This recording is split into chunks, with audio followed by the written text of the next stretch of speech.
सन 1884 में विश्वनाथ दत्त की मृत्यु हो गई। घर का भार नरेंद्र पर पड़ा। घर की दशा बहुत खराब थी। कुशल यही थी कि नरेंद्र का विवाह नहीं हुआ था। अत्यंत गरीबी में भी नरेंद्र बड़े अतिथि सेवी थे। स्वयं भूखे रहकर अतिथि को भोजन कराते, स्वयं बाहर वर्षा में रात भर भीगते ठिठुरते पड़े रहते और अतिथि को अपने बिस्तर पर सुला देते।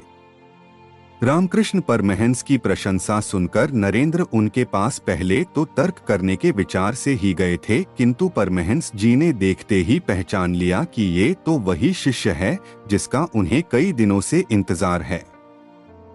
परमहंस जी की कृपा से इनको आत्म साक्षात्कार हुआ। फलस्वरूप नरेंद्र परमहंस जी के शिष्यों में प्रमुख हो गए। संन्यास लेने के बाद इनका नाम विवेकानंद हुआ। जानिए स्वामी विवेकानंद के ऐसे अनमोल विचार जो आपके जीवन की दिशा को बदल सकते हैं। हमें काम में दिल और आत्मा और शरीर को डुबो देना चाहिए, और जब तक हम एक विचार और केवल एक के लिए सब कुछ त्यागने के लिए तैयार नहीं हो जाते, तब तक हम कभी प्रकाश नहीं देख पाएंगे। सत्य को हजार अलग अलग तरीकों से कहा जा सकता है, फिर भी हर एक सत्य हो सकता है। मनुष्य ब्रह्मा के निकटतम दृष्टिकोण है। घूंघट हटाने के लिए, बंधन और भ्रम को दूर करने के लिए काम और पूजा आवश्यक है। शरीर परिवर्तनों की एक श्रृंखला का नाम है। जब भी हम एक उच्च दृष्टि प्राप्त करते हैं तो निम्न दृष्टि अपने आप गायब हो जाती है। जैसे ही अत्यधिक आसक्ति आती है, मनुष्य स्वयं को खो देता है। वह स्वयं का स्वामी नहीं रहता, वह दास होता है। महिलाएं अपने भाग्य का काम करेंगी, पुरुषों की तुलना में बहुत बेहतर, जो उनके लिए कभी भी कर सकते हैं। महिलाओं के लिए सारी शरारतें इसलिए आई हैं क्योंकि पुरुषों ने महिलाओं की नियति को आकार देने का बीड़ा उठाया है। यह जीवन एक कठिन तथ्य है। इसके माध्यम से अपने तरीके से साहसपूर्वक काम करें। हालांकि यह अड़िग हो सकता है, कोई बात नहीं, आत्मा मजबूत है। बाहरी प्रकृति केवल आंतरिक प्रकृति है जो बड़ी है। मनमुटाव से कोई महान कार्य प्राप्त नहीं किया जा सकता है। प्रेम, सत्य के प्रति जुनून और जबरदस्त ऊर्जा के माध्यम से ही सभी उपक्रम पूरे होते हैं। आइए हम नाम या प्रसिद्धि या दूसरों पर शासन करने की इच्छा के बिना काम करें। आइए हम काम, लाभ के लालच और क्रोध के त्रिबंधों से मुक्त हों, और यह सच्चाई हमारे साथ है। अतीत महान था, इसमें कोई संदेह नहीं है, लेकिन मुझे पूरा विश्वास है कि भविष्य और भी शानदार होगा।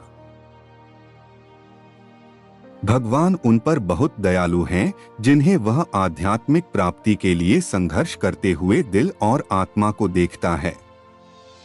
लेकिन बिना किसी संघर्ष के निष्क्रिय रहो और तुम देखोगे कि उसकी कृपा कभी नहीं आएगी। आप जो भी ताकत और सहायता चाहते हैं वह आपके भीतर है। इसलिए अपना भविष्य खुद बनाएं। मृत अतीत को अपने मृतकों को दफनाने दो, अनंत भविष्य आपके सामने हैं। ईश्वर निरपेक्ष वास्तविकता की उच्चतम अभिव्यक्ति है, या दूसरे शब्दों में मानव मन द्वारा निरपेक्ष का उच्चतम संभव पठन। सृष्टि शाश्वत है और ईश्वर भी ऐसा ही है। यह शांत, क्षमाशील, समतामूलक, संतुलित मन है जो सबसे अधिक कार्य करता है। लोग इतने डरे हुए क्यों हैं? इसका जवाब है कि उन्होंने खुद को असहाय और दूसरों पर निर्भर बना लिया है। हम इतने आलसी हैं, हम खुद कुछ करना नहीं चाहते। हम चाहते हैं कि एक व्यक्तिगत ईश्वर, एक उद्धारकर्ता हमारे लिए सब कुछ करें। किसी और को दोष मत दो, अज्ञानियों की गलती मत करो। कमजोरी को कभी भी अपने दिमाग पर हावी न होने दें। महावीर को याद करो, देवी मां को याद करो, और आप देखेंगे कि सारी कमजोरी, सारी कायरता एक ही बार में गायब हो जाएगी। मुझे उस हिंदू पर दया आती है जो यीशु मसीह के चरित्र में सुंदरता नहीं देखता है। मुझे उस ईसाई पर दया आती है जो हिंदू मसीह का सम्मान नहीं करता है। दुनिया का इतिहास कुछ ऐसे लोगों का इतिहास है जिन्हें खुद पर विश्वास था। वह विश्वास भीतर के देवत्व को पुकारता है। तुम कुछ भी कर सकते हो, आप तभी असफल होते हैं जब आप अनंत शक्ति को प्रकट करने के लिए पर्याप्त प्रयास नहीं करते हैं। जैसे ही कोई व्यक्ति या राष्ट्र विश्वास खो देता है, मृत्यु आ जाती है। अगर मैं नासरत के यीशु के दिनों में फिलिस्तीन में रहता, तो मैं अपने आंसुओं से नहीं बल्कि अपने दिल के खून से उसके पैर धोता। ऋषि अक्सर भौतिक विज्ञान से अनभिज्ञ होते हैं क्योंकि वे गलत किताब पढ़ते हैं, अंदर की किताब, और वैज्ञानिक अक्सर धर्म से अनभिज्ञ होते हैं क्योंकि वे भी गलत किताब पढ़ते हैं, बाहर की किताब। ज्ञान, भक्ति, योग और कर्म, ये 4 मार्ग हैं जो आध्यात्मिक स्वतंत्रता की ओर ले जाते हैं। व्यक्ति को उस मार्ग का अनुसरण करना चाहिए जिसके लिए वह सबसे उपयुक्त है, लेकिन इस युग में कर्म योग पर विशेष बल देना चाहिए।